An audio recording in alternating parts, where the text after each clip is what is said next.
Si l'on pouvait voyager dans le temps et se retrouver à Moscou au début du XXe siècle, le nom d'un richissime industriel serait sur toutes les lèvres.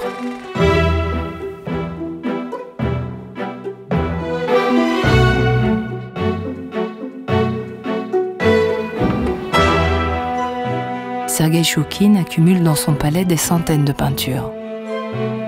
Ses amis le traitent de fou, de maniaque, lui reprochent de dilapider sa fortune, de se laisser flouer par les marchands d'art.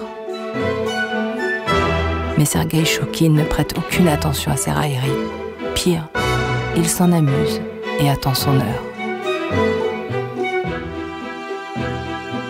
Pendant des années, il met à profit ses voyages à Paris pour y acheter les œuvres les plus radicales de son temps.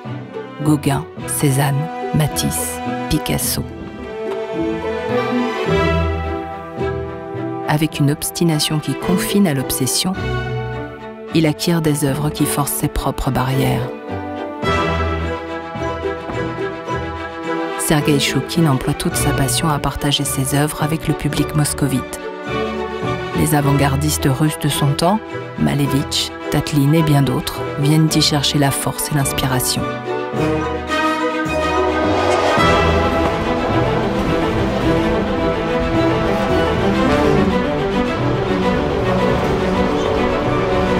La Première Guerre mondiale interrompt les voyages de Sergueï Choukine à Paris. La révolution bolchevique le chasse de son palais et confisque sa collection.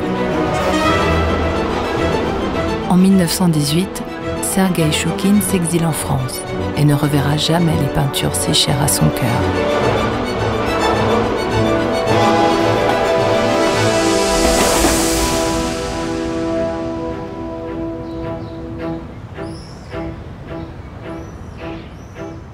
Chers messieurs, j'ai pleine confiance en vous. Le public est contre vous, mais l'avenir est à vous.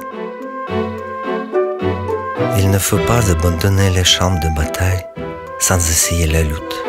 Je suis de plus en plus convaincu que votre chemin est juste. Je veux prouver que vous avez non seulement la force, mais aussi la grâce.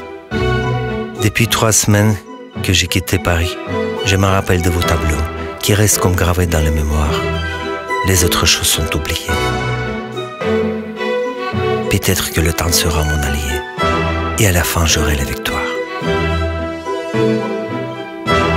Mes compliments à Madame Matisse. Sergueï Choukine.